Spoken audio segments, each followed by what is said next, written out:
चलिए शुरू करते हैं आज की क्लास। आज का अपना टॉपिक है विद्युत द्विध्रुव के कारण निरक्षीय स्थिति पर विद्युत क्षेत्र की तीव्रता की गणना। तो देखते हैं, माना ए बी एक द्विध्रुव है जिसके मध्य दूरी 2a है। हमें इस द्विध्रुव के मूल बिंदु O से r दूरी पर निरक्षीय स्थिति पर बिंदु P पर विद्युत क्षेत्र की तीव्रता की गणना करनी है।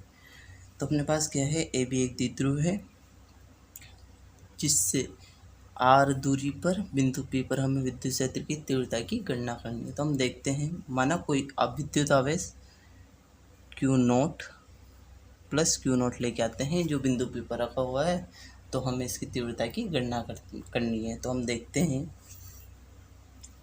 जो प्लस Q के कारण बिंदु P पर विद्युत क्षेत्र होगा वो इस ओर होगा।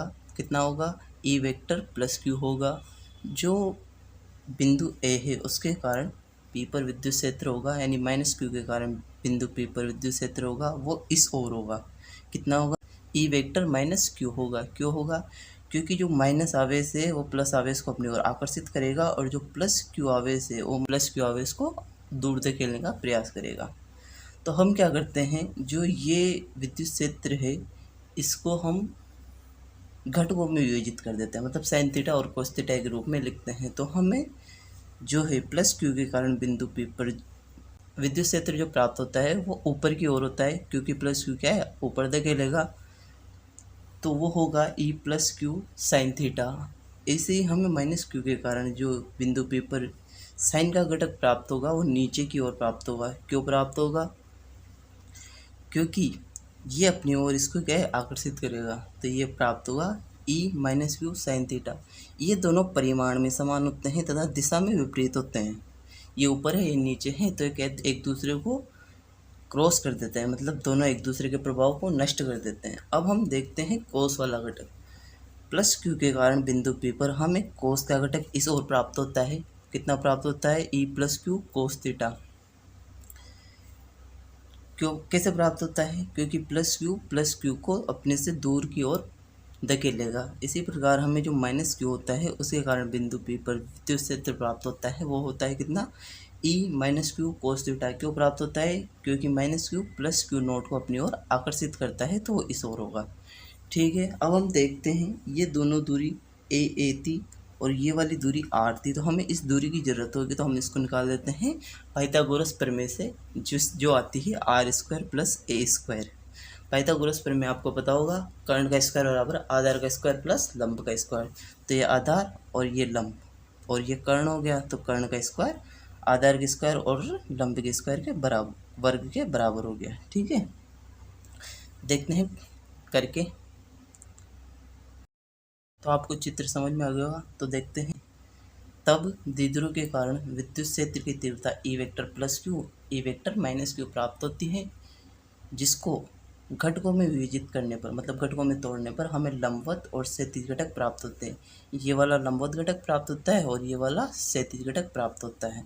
जो लंबवत घटक होते हैं वो एक दूसरे से विपरीत दिशा में और परिमाण में समान होते हैं, तो एक दूसरे के प्रभाव को नष्ट कर देते हैं। तो हमें बिंदु P पर जो है ना, वो विद्युत क्षेत्र केवल कोस वाले घटक यानी क्षैतिज घटक के कारण प्राप्त होता है। वो प्राप्त होता है जो ई बराबर है, वो हमें प्राप्त होता है E plus q cos theta plus E minus Q cos theta. अभी हमने इसकी दिशा देखी, दोनों की दिशा एक ही ओर थी और परिमाण भी क्या था, समान था। तो E प्लस क्यू जो है उसका मोड और जो E माइनस क्यू है उसका मोड क्या है, बराबर है। ठीक है, तो जो E है वो हो जाएगा 2E plus q cos theta. इससे इसको चेंज कर सकते हैं, तो ये प्राप्त हो गया। ये हो गया अपने पास इक्वेशन फर्स्ट। अब हम जानते हैं जो E होता है वो क्या होता है, के क्यू अपॉन आर स्क्वायर होता है। तो E प्लस क्यू जो है वो हो जाएगा k q upon r square plus a square और इसका होल स्क्वायर। कहाँ से आया, मैं दिखाता हूँ आपको। ये आया इस बिंदु आवेश के कारण यहाँ हमें विद्युत क्षेत्र की तीव्रता निकालनी है, तो ये वाली दूरी लेंगे। तो ये वाली दूरी अपने पास आई थी r square plus a square. तब हम क्या करते हैं, कोस थीटा देखते हैं। कोस थीटा क्या होता है, कोस थीटा होता है आधार बटा कर्ण। तो आधार अपने पास था ए और कर्ण जो था वो अपने पास था r square plus a square. ये इक्वेशन 2 हो गई। अब हम क्या, तो हमें ये इक्वेशन फर्स्ट प्राप्त होगी, ये इक्वेशन सेकंड और ये इक्वेशन थर्ड। तो अब हम क्या करते हैं, इक्वेशन 2 और 3 का मान 1 में रख देते हैं। तो हमें प्राप्त होता है ई बराबर 2, तो ऐसा कैसा है, ई प्लस क्यू की value k q upon under root r square plus a square का होल स्क्वायर। तो k q upon under root r square plus a square का होल स्क्वायर हो गया, डॉट या इंटू कोस थीटा की value अपने पास है a upon under root r square plus a square हो गया। तो अपने पास ई की जो वैल्यू है वो आई ई बराबर के 2a/q बटा, इन दोनों को भी साथ में लिख देंगे, तो ये तो है स्क्वायर और ये है आधा। तो अपने पास ई की वैल्यू आई के 2a/q अपन ये स्क्वायर है और एक ये तो हो गया 3। तो अपने पास ये आया यहाँ r square plus a square की वैल्यू 3। अब हम जानते हैं कि जब अंडर रूट हटता है तो यहाँ बटा 2 लगता है, तो यहाँ बटा 2 लग गया, ये अंडर रूट हटा दिया हमने, तो ई बराबर तो अपने पास आ गया क्या, के 2a/q बटा r square plus a square की पावर 3/2। अब हम जानते हैं जो p है द्विध्रुव आघूर्ण वो होता है 2a/q, तो इसको यहाँ रख देंगे। तो हमारे पास ई आ गया, ई बराबर k p upon r square plus a square की पावर 3/2। अब हम क्या करते हैं, जो आर होता है वो ए की तुलना में बहुत बड़ा होता है, तो हम ए को जो है वो 0 मान लेते हैं लगभग। तो अपने पास ई की वैल्यू आई ई बराबर k p upon r square plus 0 की पावर स्क्वायर प्लस की घात 3/2। क्या है अपने पास, ई बराबर आया k p upon r square plus 0 का स्क्वायर की घात 3/2। ये तो 0 है, तो ई बराबर अपने पास आ गया क्या, के पी बटा आर क्यूब, क्योंकि स्क्वायर से बटा 2 कट जाएगा, तो ई की वैल्यू आ गई अपने पास। इसको इस सदिश रूप में लिख देंगे, तो अपने पास आया ई वेक्टर बराबर minus k p vector upon r cube. अब आप सोचोगे यहाँ माइनस क्यों आया, तो देखते हैं एक बार चित्र में बताता हूँ माइनस कहाँ से आया। ये अपने पास चित्र था, इसमें हम देखते हैं कि जो ई जो अपने को विद्युत द्विध्रुव के कारण जो विद्युत क्षेत्र है वो प्राप्त होता है वो इस ओर होता है।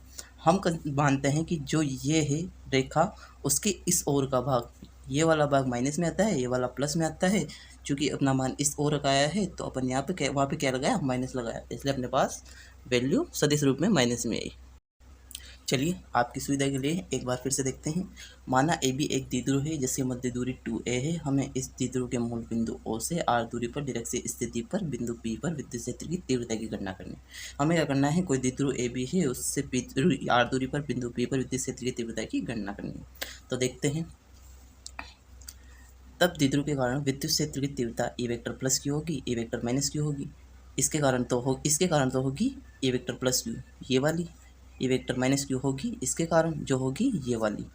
ठीक है, अब हम क्या करते हैं, इसको घटकों में तोड़ देते हैं। वियोजित करने पर हमें लंबवत और क्षैतिज घटक प्राप्त होते हैं। जैसे हम इसको घटकों में तोड़ते हैं तो हमें एक लंबवत घटक प्राप्त होते हैं, एक क्षैतिज घटक प्राप्त होते हैं।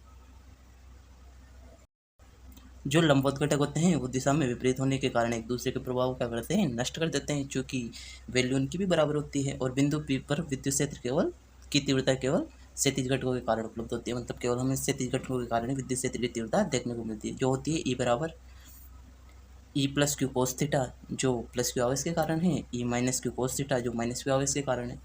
जो ई प्लस क्यू है और जो ई माइनस क्यू है वो क्या है, परिमाण में समान है। क्यों समान है, क्योंकि दूरी भी बराबर है और परिमाण है वो भी बराबर है। तो ई वेक्टर बराबर ई बराबर अपने पास आया 2e plus q cos theta. ई इक्वेशन फर्स्ट हो गई। हम जानते हैं ई बराबर क्या होता है, के क्यू अपॉन आर स्क्वायर होता है। तो ई प्लस क्यू बराबर हो गया k q upon r square plus a square. दूरी मैंने आपको पहले बताई थी कैसे निकाला। नेक्स्ट देखते हैं, चित्र से कोस थीटा होता है आधार बटा कर्ण। तो आधार तो था ए और कर्ण अपने पास था r square plus a square. ये कोई इक्वेशन। अब हम क्या करते हैं, समीकरण 2 और समीकरण 3 का मान समीकरण 1 में रख देते हैं। तो ई का मान अपने पास आया 2 into k q upon under root r square plus a square का स्क्वायर इंटू जो कोस थीटा था वो था a upon r square plus a square का अंडर रूट। जब इनको सोल्व करेंगे तो अपने पास आएगा के ई बराबर k 2a/q upon r square plus a square की पावर 3/2। क्योंकि ये 2 और ये तो हो गए 3, जैसे अंडर रूट हटेगा तो बटा 2 लग जाएगा, तो ये आ गया। तो हम जानते हैं P बराबर होता है 2AQ, द्विध्रुव आघूर्ण में पढ़ा था हमने P बराबर 2AQ। तो